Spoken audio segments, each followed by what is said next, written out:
Shalom, shalom, shalom mes chers frères, soyez bénis, que la grâce et la paix du Seigneur soient avec chacun d'entre vous. Nous bénissons le Seigneur pour ce moment qu'il nous accorde pour que nous puissions continuer notre exhortation sur la grâce véritable de Dieu. Qu'est-ce que cela veut dire la grâce de Dieu?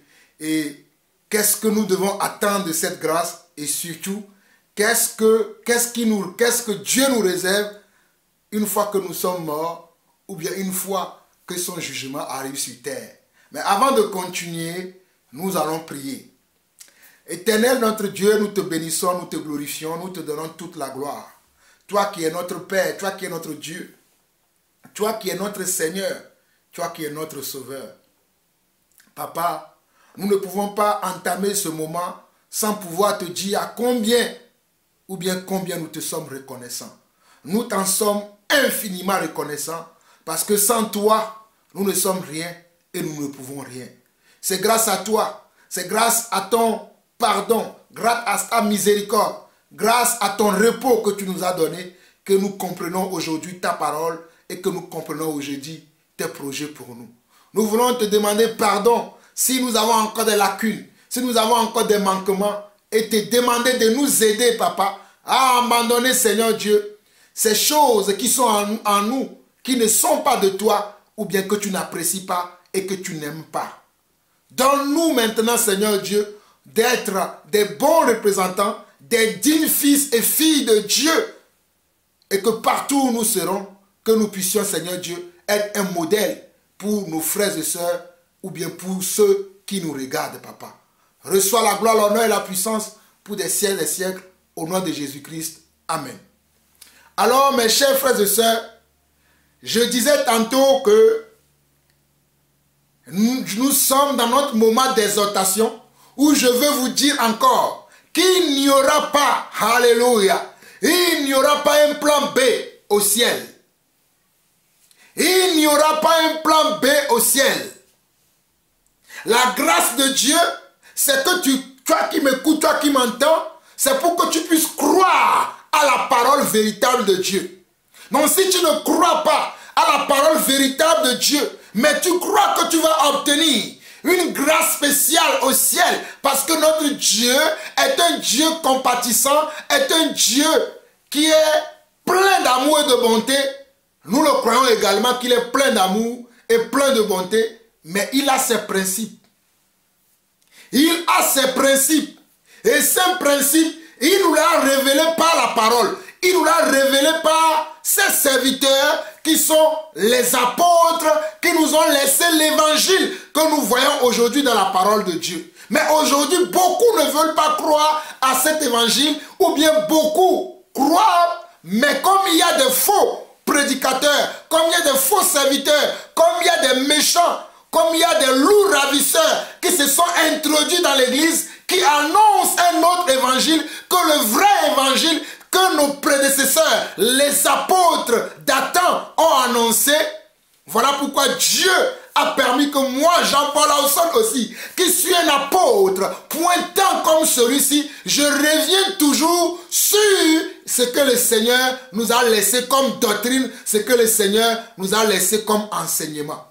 Permettez-moi une seconde, je vais faire des réglages.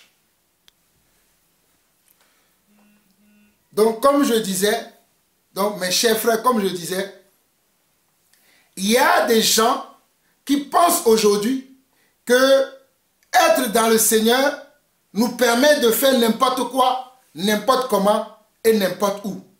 Mais cela n'est pas vrai, puisque le Seigneur qui nous a sauvés, le Seigneur qui nous a donné la vie éternelle, nous a donné aussi comment nous devons vivre dans cette vie éternelle. Quels sont les comportements que nous devons avoir? Quelles sont les pratiques que nous devons avoir? Le Seigneur nous l'a également dit. Et nous allons commencer par la parole. Et je vais vraiment que mes frères et sœurs, à travers le monde, que les diables essayent de gagner, d'amener vers lui, en leur disant qu'ils auront une seconde chance au ciel. Qu'il y aura un plan B, un plan C, un plan D, peu importe, mais j'aimerais vous dire qu'il n'y aura pas un autre plan au au ciel. Le plan de Dieu, c'est de nous sauver par la prédication de l'évangile. Le plan de Dieu, c'est de nous sauver par la prédication de l'évangile. Il n'y a pas un autre plan. Le plan véritable de Dieu, c'est de nous sauver par la prédication de l'évangile, par la personne qu'il a choisie, Yeshua le Messie, par la personne qu'il a aimée et qu'il nous l'a démontré en le ressuscitant des morts. Je vous ai lu hier, dans mon intervention, dans cette exhortation, je vous ai parlé de Actes 17, le verset 30 et le 31, dans lequel le Seigneur Dieu dit: Dieu, sans tenir compte des temps d'ignorance, annonce à tous les hommes, où qu'ils soient, à se repentir. Car, le verset 31, il a choisi de juger les hommes par l'homme qu'il a désigné pour exercer sa justice, à savoir Jésus-Christ, par lequel il a donné une preuve vivante à tous les hommes qui doivent savoir que le jugement de Dieu arrive bientôt. Nous allons prendre maintenant les Écritures et nous allons voir ce que la Bible nous dit. Nous allons prendre rapidement Hébreux chapitre 3. Hébreux chapitre 3. Nous allons lire du verset 7 au verset 11. Hébreux chapitre 3, le verset 7 au verset 11 dit ceci: c'est pourquoi, selon ce que dit le Saint-Esprit, aujourd'hui, si vous entendez sa voix, n'endurcissez pas vos cœurs comme lors de la révolte, au jour de la tentation dans le désert, comme lors de la révolte, au jour de la tentation dans le désert, où vos pères me tentèrent pour me prouver, et ils virent mes œuvres pendant 40 ans.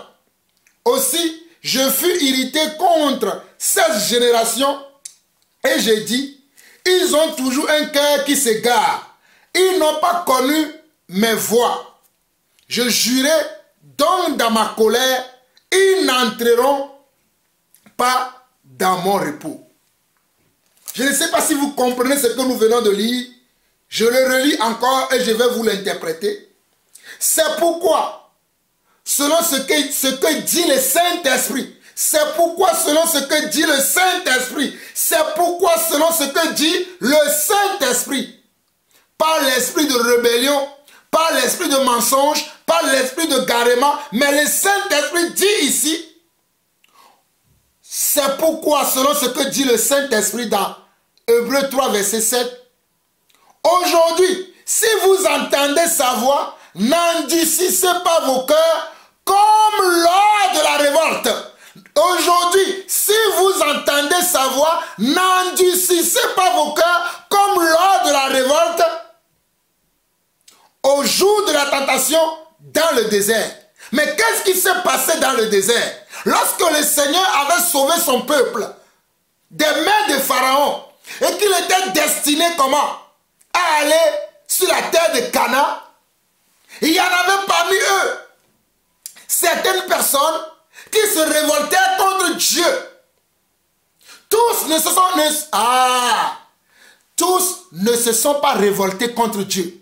Mais pendant qu'ils étaient dans la marche vers la terre de Canaan, alléluia, pendant qu'ils étaient dans la marche vers la terre de Canaan, certains se sont rebellés contre le Seigneur. Comme pendant que nous sommes sur terre, attendant le retour du Seigneur, attendant l'enlèvement, il y a aussi des gens qui se rebellent contre le Seigneur.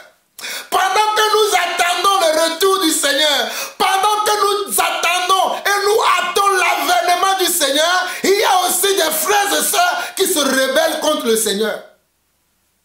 J'aimerais vous alerter. Ne te rebelle pas contre le Seigneur. Ne te rebelle pas contre Dieu. Parce que le Seigneur tarde à venir. Ne te rebelle pas. Mais change de comportement. Change de caractère. Change d'attitude. Si vous ne comprenez pas, regardez encore ce que la Bible nous dit. Je vais relire. Hébreux 3 verset 7. C'est pourquoi selon ce que dit le Saint-Esprit, aujourd'hui, si vous attendez sa voix, n'endurcissez pas vos cœurs, comme lors de la révolte, au jour de la tentation dans le désert, où vos pères me tentèrent pour me prouver et ils virent mes œuvres pendant 40 ans. Regardez le verset 10. Aussi, je fus irrité contre cette génération et j'ai dit, ils ont toujours un cœur qui s'égare. Regardez, verset 10. Aussi, je fus irrité. Aussi, je fus irrité. Le Seigneur s'irrite contre ceux qui ont un cœur qui s'égare. Regardez, Hébreux 3, verset 10. Aussi, je fus irrité contre cette génération et j'ai dit, ils ont un cœur qui s'égare. Ils n'ont pas connu mes voies. Oh, alléluia. Mon frère, ma soeur, si tu connais la voix de Dieu, tu ne peux pas t'égarer. Hey, si tu connais la voix du Père, si tu connais la voix de Yeshua le Messie, tu ne peux pas t'égarer. Si tu t'égares, c'est parce que tu n'as pas connu sa voix. Si tu t'égares, c'est parce que tu n'as pas entendu sa voix. Car les brebis du Seigneur attendent sa voix et ils le suivent.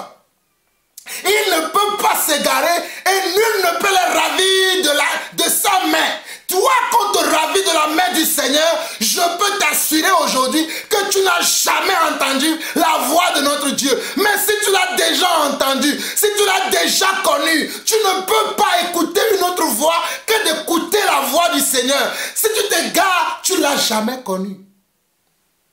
Et tu ne connaîtras pas le repos. Qui donne le repos? C'est le Seigneur. Le repos, c'est l'enlèvement. Le repos, c'est le retour du Seigneur. C'est le retour du Seigneur. Le retour du Seigneur te permettra d'être dans le repos. Te permettra d'être dans le repos. Le retour du Seigneur. Donc, si tu te laisses berner par qui que ce soit, tu t'égares par la voix de l'étranger, par les voix des étrangers, des méchants, le Seigneur te dira, je ne te connais pas. Toi, ouvrier d'iniquité, toi qui as écouté comment la chair au lieu d'écouter l'esprit. Parce que j'entends aujourd'hui beaucoup de frères me dire, mon frère, laisse-moi vivre ma vie. Je suis sauvé, j'ai cru au Seigneur, c'est bon, je peux faire ce que je veux. Mais qui t'a dit ça? Qui t'a dit parce que tu as cru au Seigneur, tu peux faire ce que tu veux. Croire au Seigneur veut dire, tu dois vivre selon sa parole. Tu ne peux plus vivre pour toi. Vous ne me croyez pas. C'est ça, non? Écoutez Hébreux chapitre 4. Hébreux chapitre 4. Lisons du verset 1 au verset 3. Lisons Hébreux chapitre 4, verset 1 au verset 3. Craignons donc, tandis que la promesse d'entrer dans son repos subsiste encore. Craignons donc, tandis que la promesse d'entrer dans son repos. Oh, quelle promesse? La promesse d'entrer dans son repos. Hey, tu n'auras pas de repos si tu ne crains pas le Seigneur.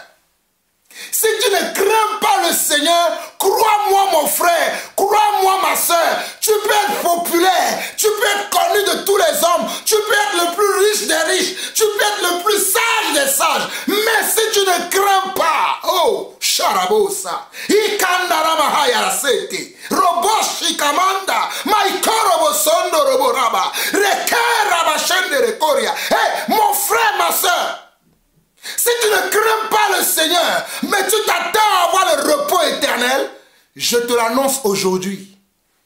Je te l'annonce aujourd'hui. Tu n'auras pas le repos de l'éternel. Le repos de l'éternel, c'est pour ceux qui craignent Dieu. Selon la promesse qu'il nous a faite, c'est ceux qui le craignent qui entreront dans son repos. Ceux qui craignent le Seigneur entreront dans le repos du Seigneur. Mais si tu ne le crains pas, tu ne rentreras pas dans son repos. Hébreux chapitre 4, verset 1 à 3. Craignons donc, tandis que la promesse d'entrer dans son repos subsiste encore. La promesse de rentrer dans son repos subsiste encore. La promesse d'entrer dans son repos subsiste encore. Avant que tu ne meurs, la promesse subsiste encore. Décide aujourd'hui, décide mon frère, décide ma soeur de rentrer dans ce repos-là pendant que tu as encore le mouvement et l'être. Tu peux bouger, tu peux jouer la belle dame, tu peux jouer le beau garçon, tu peux jouer le spirituel, tu peux jouer l'homme spirituel, l'homme sage. Hey, Charobosa. Hey, décide maintenant. Fais le choix maintenant. Fais le choix maintenant d'être ami de Dieu et non ennemi de Dieu. Fais le choix maintenant d'être ami de Dieu et non ennemi de Dieu. Je te conjure. Hey, que si tu es ennemi de Dieu, tu ne verras pas son repos. Hey,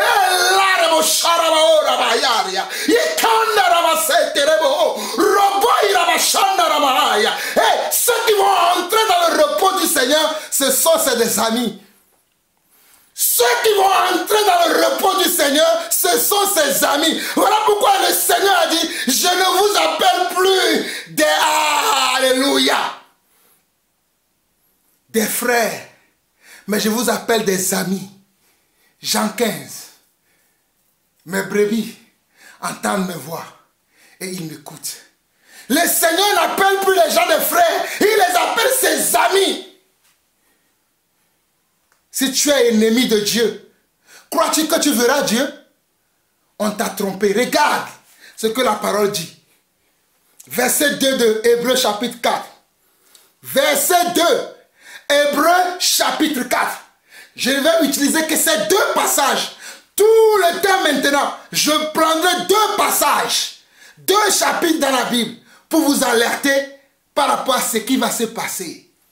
Dieu m'a donné une nouvelle mission de vous avertir. Et je vous avertis.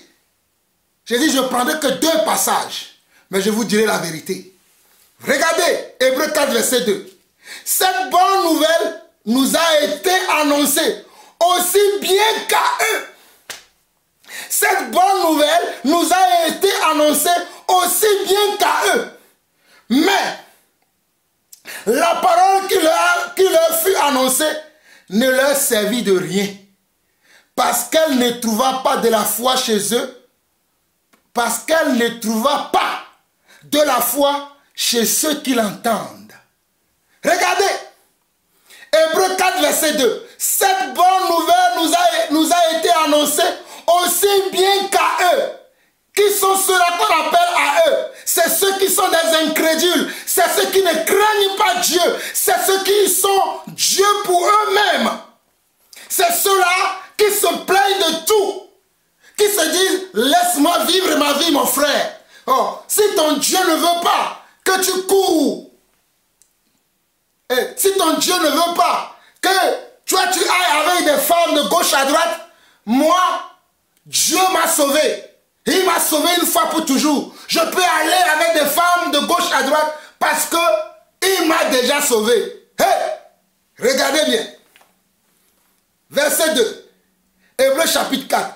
Car cette bonne nouvelle nous a été annoncée aussi bien qu'à eux. Mais la parole qui leur fut annoncée ne leur servit de rien parce qu'elle ne trouva pas de la foi chez ceux qui l'entendirent.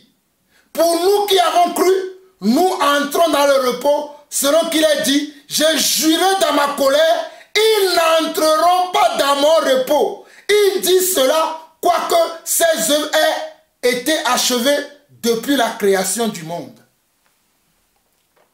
Ceux qui n'obéissent pas à Dieu là, ne rentreront pas dans le repos de Dieu. Ceux qui n'obéissent pas à Dieu, mon frère, ma soeur, si tu n'obéis pas à Dieu, tu ne pourras pas rentrer dans son repos. Peu importe le message qu'on t'a prêché, peu importe celui qui t'a prêché ça, peu importe la gloire, la reconnaissance des hommes de ce monde, de cette personne qui t'a prêché cet évangile. Mais aujourd'hui, Dieu par ma bouche,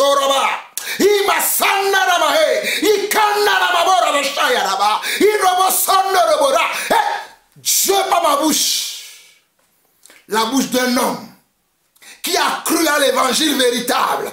Je viens t'annoncer aujourd'hui qu'il n'y a pas un autre évangile qui sauve. L'évangile véritable, c'est Jésus-Christ. L'évangile véritable, c'est Yeshua le Messie. L'évangile véritable, c'est que tu dois croire.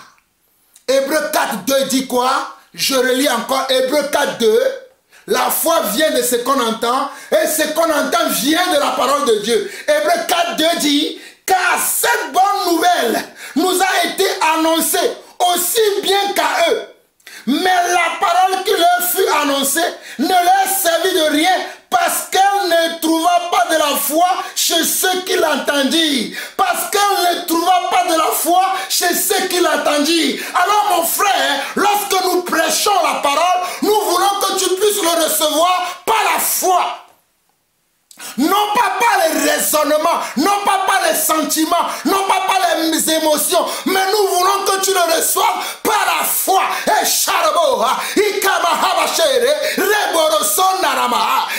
crois à la parole que nous prêchons par la foi. Et mon frère, ma soeur, il faut que tu crois à la parole que nous prêchons.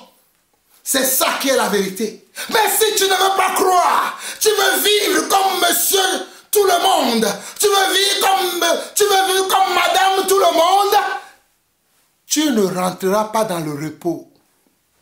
Quand la dernière trompette va sonner, oh mon frère, oh ma soeur, si tu ne crains pas le Seigneur, tu ne pourras pas partir. Tu resteras ici-bas. Parce que tu as aimé ici-bas plus que le Seigneur. Vous ne me croyez pas? Un dernier passage rapidement. Hébreux, chapitre 12. Hébreux, chapitre 12.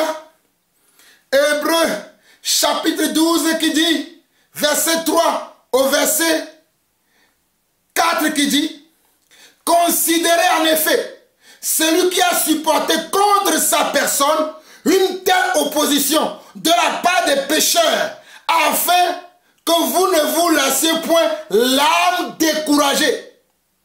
Regardez bien, Hébreux 12, verset 3. Considérez en effet celui qui a supporté contre sa personne une telle opposition de la part des pécheurs, afin que vous ne vous lassiez point l'âme découragée.